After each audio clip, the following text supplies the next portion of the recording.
Hey everyone, so in this video I'm going to talk about learning piano quickly through strategy by using my logical methodology on the C section of Für Elise. And briefly, the reason I don't do synesthesia tutorials or show you every single note and finger on the screen of the piece is because I know that by letting you purposely struggle, by having you find the notes yourself, you'll become much stronger at note reading, much more independent, much better able to solve problems, and you'll reach much higher levels of playing in the future. And I want to empower you to make your own decisions, and through those decisions, reach higher levels of playing and achieve deeper levels of learning. So let's just get right into it here. So the C section of Für Elise, it's not terribly long actually. We could probably say that it starts here based on the fact that the texture changes here, right? The repeated notes in the left hand start right here. The beginning of this phrase actually seems like it starts over here, frankly, right? Because this is kind of like the beginning of a new musical idea. This is kind of like the end of the previous one. I think for our purposes, maybe let's just say that it starts here since the repeated notes start here.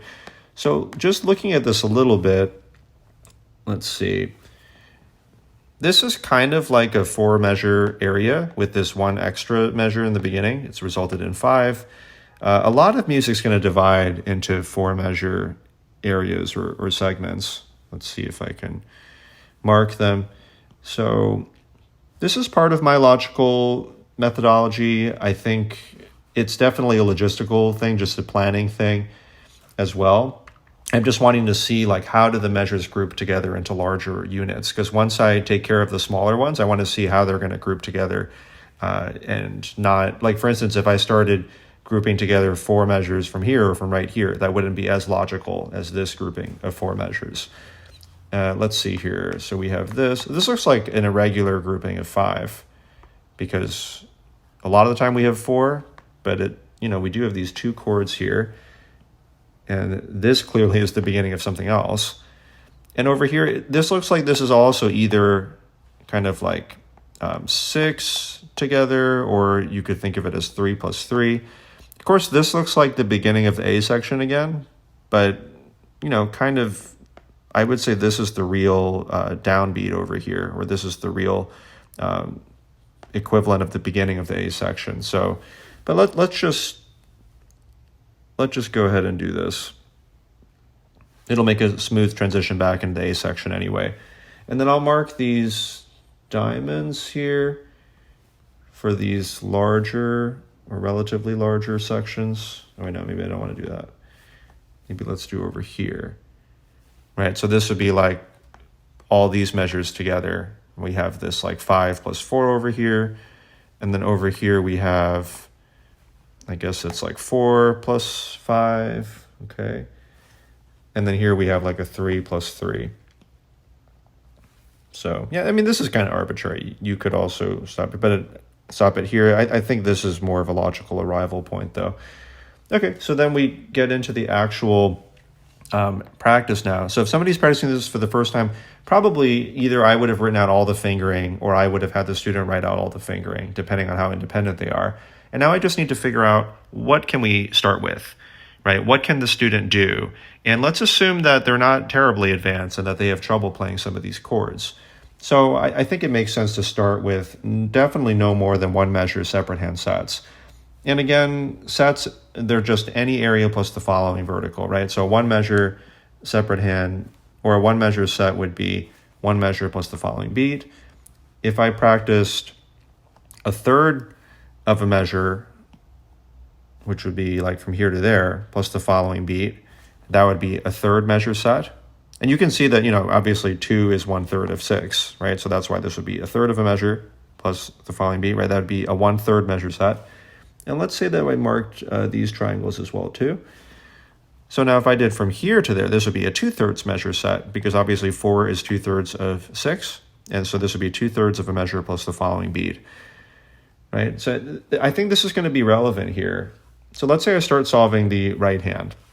So in my logical methodology, these regular square brackets, although they're messy here, it's just designating separate hand sets. So this means right hand play perfectly, one measure plus the following beat, right? So I put a 1 there. And then might take some time to find these notes, but right hand should play perfectly from there to there. And then I'll mark a 1. Now, let's say that this is difficult for the student, because to do a 1 measure set here, the student would have to play this correctly and then get there without stopping. So maybe first time through, I might split this into like 2/3 and 1/3 measure sets. So as you can see, this is 2/3 of a measure, right? These 4 notes. And then this would be the next beat after that, or the next vertical after that. So I put 2/3, right? This is a 2/3 measure set. And then here, this is 1/3 of a measure because it's 2 out of the 6 notes here. And then I'm going to include that following chord as well too, right? So from here to there, that would be a 1/3 measure set. So the first time I'm going through with right hand, sometimes I'm doing 1 measure sets, but sometimes I'm doing 1/3 or 2/3 measure sets. And that really is just like 2 chords, right? Just from there to there is a 2/3 measure set. Here to here is a 1/3 measure set. Okay, then we got like a 1 here, from there to there. And then 2/3 here, that would make sense. Here would be a 1/3. Now, if you have trouble with the 1/3 measure set, you may have to add in reverse. You may have to play the last 6th measure set just from there to there, and then the entire 1/3 measure set. If that doesn't go well, maybe just the last chord, then just the last 2, and then the entire 3, and then we mark that.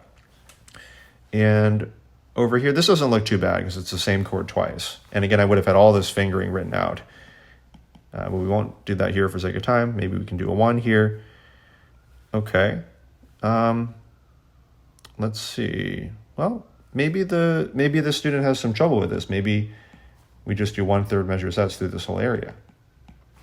Okay. And we got a 1 here. And so that's probably enough of a sample. And then the left hand, let's start marking as well too. I mean, left hand is just repeating all of this. So it could probably easily do like a 5, right? 5 measures perfectly, and then the next beat. Over here, probably 1s, right? Entire measure plus the next beat. Entire measure plus the next beat. So maybe we'll mark some 1s here.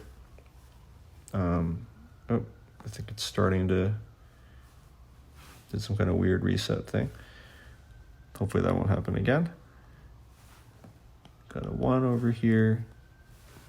Let me rewrite the 5. I see it erased some of the ones from earlier. Over here we can do some 2/3. We could do a 1/3 over here. Okay. I guess in the worst case, if the technology doesn't hold up, then I can just kind of sum up what it is that I did so far. But hopefully we'll be okay. I also, looking at how long this video is already, I may not go through the entirety of the C section. This may be enough of an example already, but we'll see. Okay. All right, hopefully it won't reset again. And yeah, so we can see that the left hand is much easier than the right overall, obviously, especially in the beginning.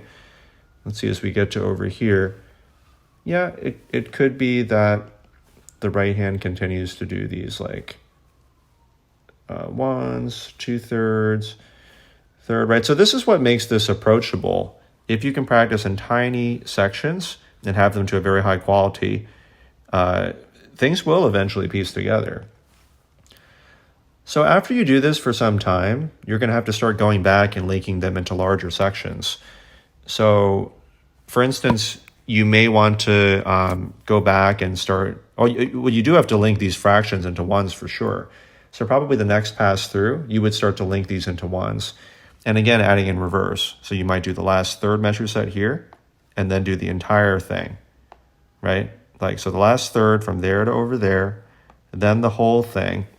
And so then I would erase this and then mark a 1. Just the right hand.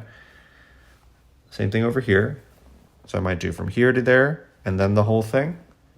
And the fact that I had already gone through this in fractions of a measure in the past, it should make it easier to do that. So we got a 1 there. And same thing over here. We might do like just here to there, then here to there, then the whole thing. If that doesn't go well, you might go back to the end again. but I'm just taking all the fractions and linking them together into ones.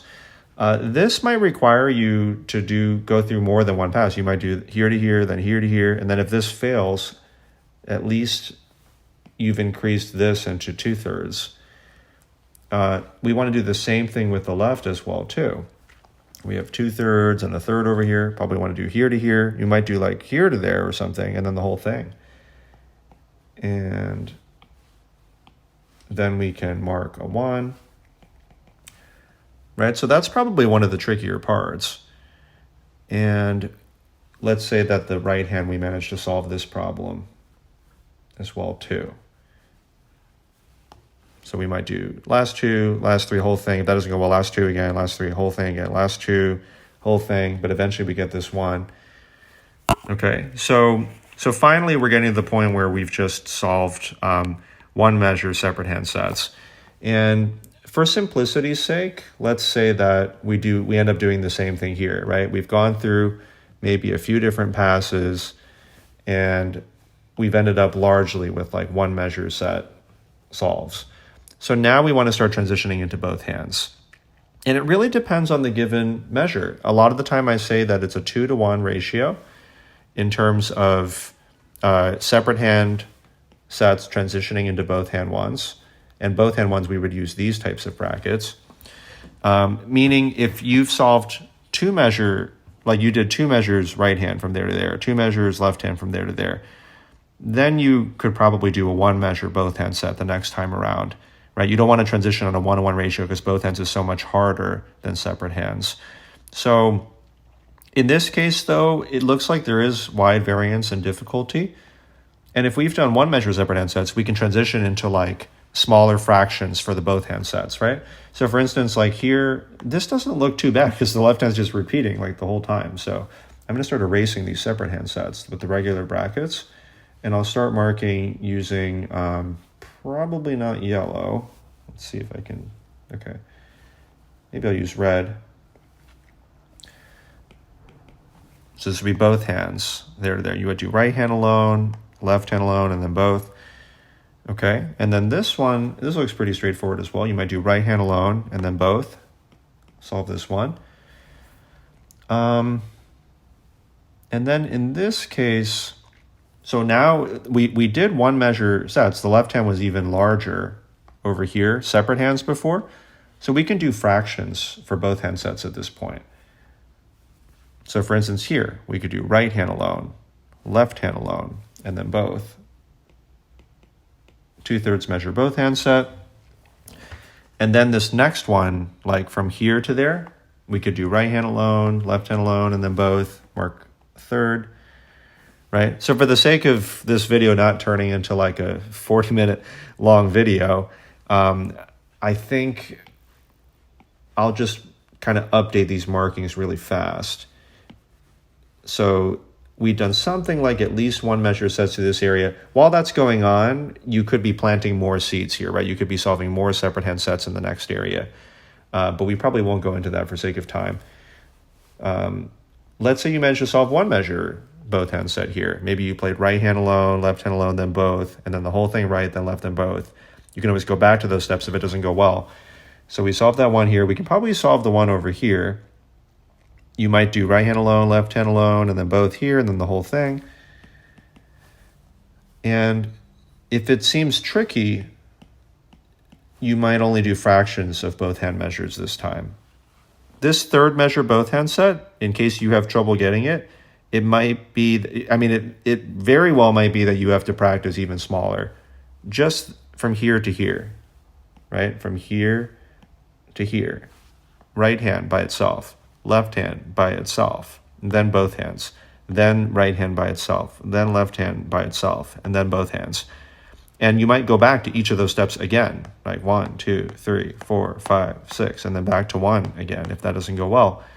And that all that just to solve a third of a measure, 1/3 measure set in both hands.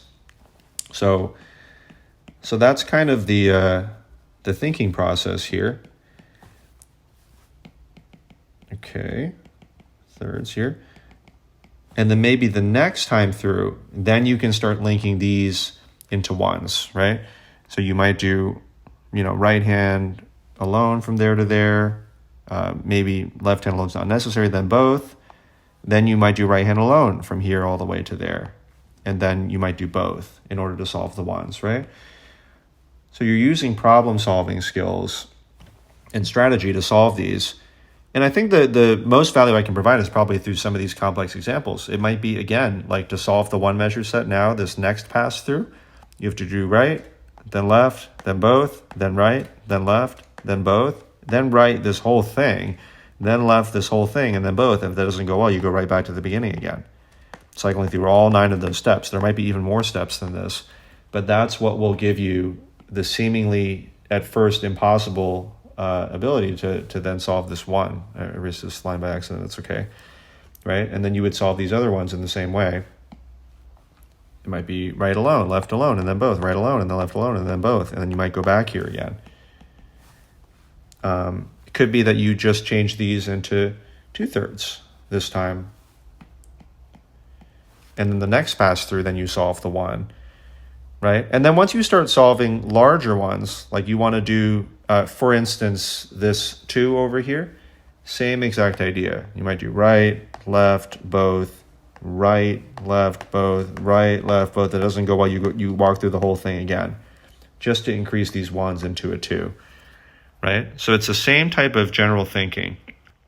All right, that was, I didn't even, I didn't intend for this to be, 16 and a half minutes so far, because I'm like not even going into really that much detail, but it's probably a lot of detail compared to a lot of other videos that you would watch. So I hope that that's helpful. I think definitely there can be more questions that arise, like in terms of specific areas and so on, but you can see how many of these different ideas and strategies can overlap with each other, how the same principles keep coming back over and over again in a very deep and meaningful way. And let me know if you have follow-up questions, thoughts, anything that you didn't really understand. Obviously, it's impossible to cover like every single possible scenario, but the hope is that you can take away either a new useful strategy or a strategy I talked about in the past and you didn't really understand how to apply it in a real situation until now. Please like and subscribe if you found that useful or interesting, and looking forward to the next video.